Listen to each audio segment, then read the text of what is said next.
تھی چاندنی رات تھی، جابر کو مچلتے دیکھا، چاندنی رات تھی، جابر کو مچلتے دیکھا، چاندنی رات تھی، جابر کو مچلتے دیکھا، کہ چاندنی رات تھی،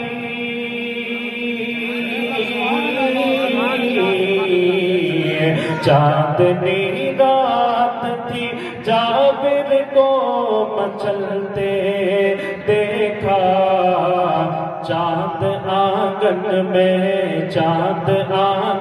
میں کئی بار اترتے دیکھا، چاند آنگن میں کئی بار اترتے دیکھا، چاند آنگن میں کئی بار اترتے دیکھا۔ اور بہت ہی پیارا شعر ہے، سماعت فرمائیں کہ آ گیا جوش میں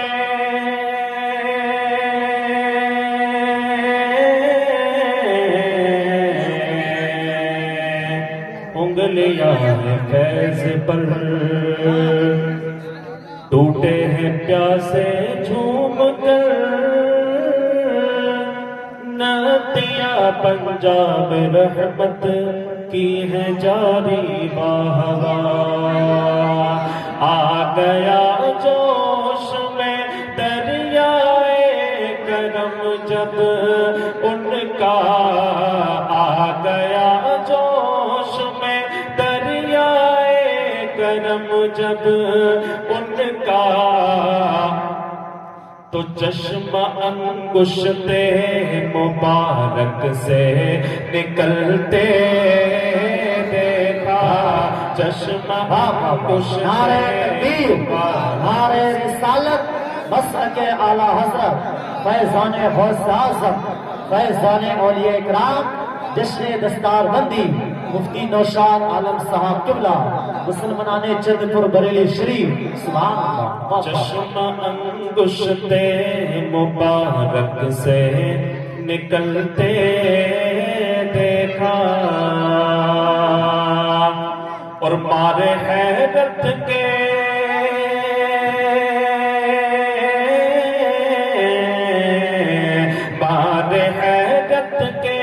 کھلی رہ گئی سب کی آنکھیں، مار حیرت کے کھلی رہ گئی سب کی آنکھیں، جب علی کے لیے سورج کو پلٹتے دیکھا، جب علی کے لیے سورج کو پلٹتے دیکھا، چاندنی رات تھی، جابر کو مچلتے دیکھا، اور مسکرا کر میرے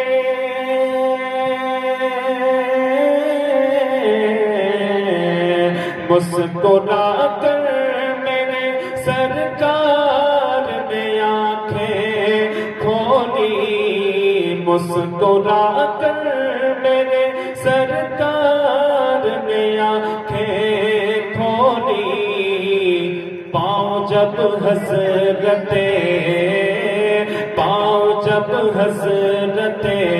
جبریل کو ملتے دیکھا، پاؤں جب حضرت جبریل کو ملتے دیکھا، چاندنی رات تھی، جابر کو مچلتے دیکھا۔ درود پاک پڑھیے، اللہم صل علی سیدنا مولانا محمد وبارک وسلم صلی علیہ وسلم علیکہ یا رسول اللہ صلی اللہ تعالی علیہ وسلم۔ میں مبارکباد دیتا ہوں جناب ماسٹر اسماعیل صاحب قبلہ کہ اللہ تعالیٰ نے ان کی آرزویں ان کی تمنائیں پوری کی اور انہیں اللہ تعالیٰ نے ایک حافظ قرآن بیٹا عطا فرمایا کہ جس کا مقام و مرتبہ وہ حشر کے دن دیکھیں گے۔ نبی پاک صلی اللہ علیہ وسلم کا فرمان علی شان ہے، سرکار فرماتے ہیں کہ کل قیامت میں لوگ حافظ قرآن کے والدین کے سر پر تاج دیکھیں گے، سر پر تاج دیکھیں گے۔ یہ حافظ قرآن کے والدین کا مرتبہ ہے کہ قیامت کے میدان میں ان کے ماں باپ کے سروں پر ایک تاج رکھا جائے گا، ایک تاج۔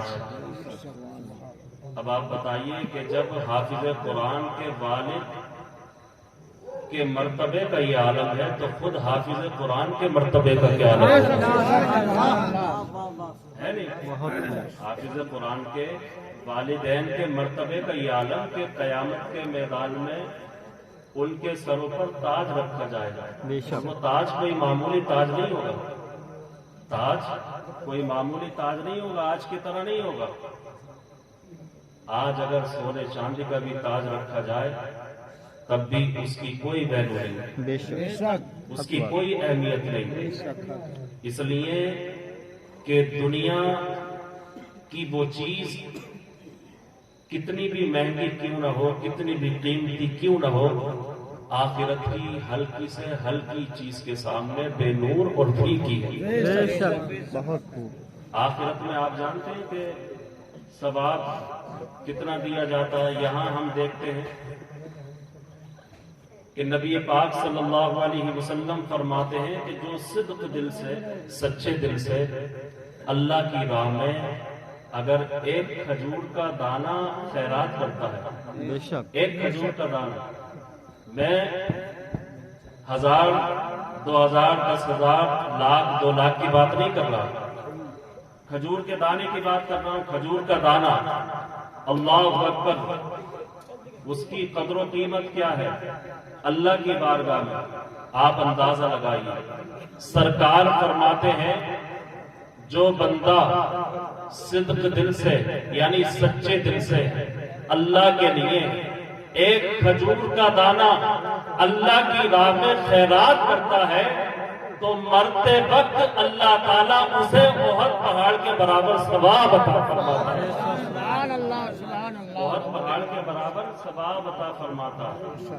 آپ دیکھیے، لیکن نیت اچھی ہونی چاہیے، نیت سچی ہونی چاہیے، نیت میں خیر ہونا چاہیے، تبھی ثواب ملے گا۔ لیکن انسان اگر ایک پہاڑ سونا خیرات کرے لیکن اللہ کی رضا کے لیے نہیں بلکہ دنیا کو دکھانے کے لیے، دنیا کو دکھانے کے لیے، تو اس کا کوئی ثواب نہیں۔ تم چاندی کے پہاڑ خیرات کرو، ریاکاری کے لیے کوئی ثواب نہیں۔ اللہ کے لیے اگر ایک دانہ خیرات کرتے ہو تو پہاڑ کے برابر ثواب دیا جاتا ہے، اور اگر دنیا دار کے لیے اگر ایک سونے کا پہاڑ خیرات کرتے ہو تو اس کا کوئی ثواب نہیں۔ رب کے یہاں مال نہیں بلکہ نیتیں دیکھی جاتی ہیں، رب کے یہاں مال نہیں بلکہ دل دیکھے جاتے ہیں۔ اللہ اکبر۔ تو میرا بتانے کا مقصد یہ ہے کہ جب حافظ قرآن کے والدین کے مرتبے کا یہ عالم تو خود حافظ قرآن کے مرتبے کا کیا عالم ہوگا؟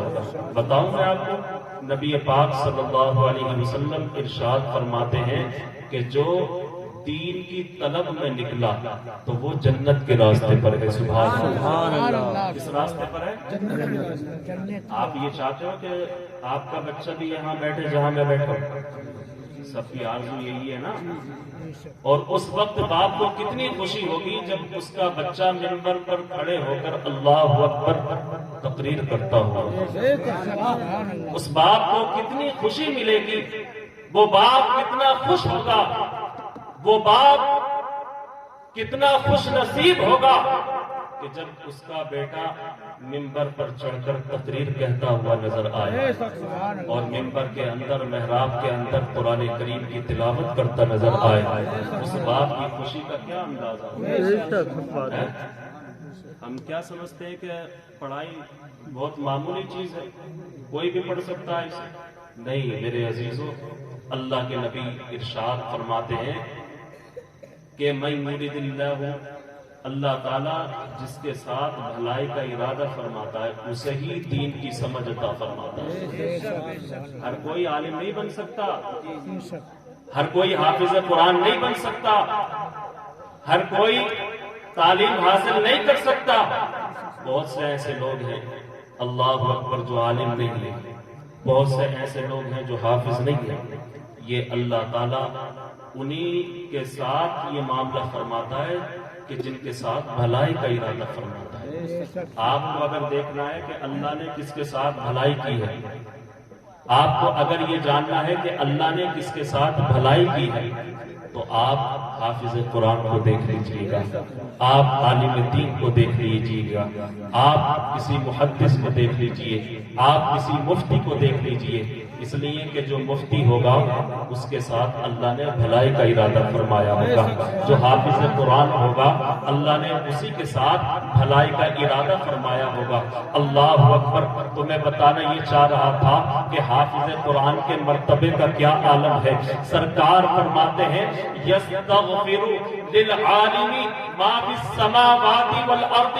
سرکار فرماتے ہیں کہ عالم کے لیے زمین اور آسمان میں جو چیزیں ہیں وہ اس کے لیے استغفار کرتی ہیں. سبحان اللہ. اس کے لیے, عالم کے لیے, ڈاکٹر کے لیے نہیں, انجینئر کے لیے نہیں, بلڈر کے لیے نہیں, کس کے لیے؟ عالم کے لیے. یستغفر للعالم ما فی السماوات والارض. اللہ کے نبی فرماتے ہیں جو زمین اور آسمان میں جو کچھ بھی ہے وہ عالم کے لیے مغفرت کی دعا کرتا ہے. اب اس میں کیا کیا چیزیں آ گئی؟ فرشتے بھی آ گئے, پیڑ پودے بھی آ گئے, درخت بھی آ گئے, کنکر بھی آ گئے.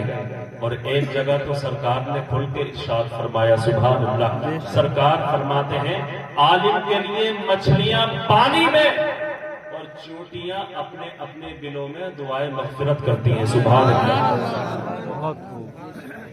یہ سب حدیث پاک کے ٹکڑے ہیں, یہ سب حدیث پاک ہے.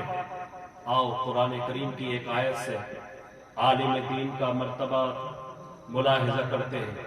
اللہ تعالیٰ فرماتا ہے یرفع اللہ الذین آمنوا منکم والذین اوتوا العلم درجات. اللہ تعالیٰ نے بلند فرما دیے ان کے مرتبے جو ایمان لائے اور جنہوں نے علم حاصل کیا. سبحان اللہ. بتاؤ کہ جو عالم دین ہوتا ہے ان کے مرتبے بلند ہوتے نہیں ہوتے؟ اب آپ خود ہی دیکھ لیں کہ عالم دین کہاں بیٹھے اور بغیر عالم دین کہاں بیٹھے. قرآن نے کہا قل هل يستوي الذين يعلمون والذين لا يعلمون. اے محبوب فرما دیجئے کہ علم والے اور بغیر علم والے برابر نہیں ہو سکتے. حق بات ہے. ہو سکتے ہیں نہیں ہو سکتے نا. جب یہی برابر نہیں ہے تو وہاں کیسے برابر ہے؟ حق بات ہے. یہاں بھی ہم آپ سے اونچا بیٹھے ہیں نہیں بیٹھے؟ یہاں بھی اونچی مسلط پہ بیٹھے ہیں. اور ایک جگہ پیارے آقا صلی اللہ علیہ وسلم نے اور کھل کے ارشاد فرمایا.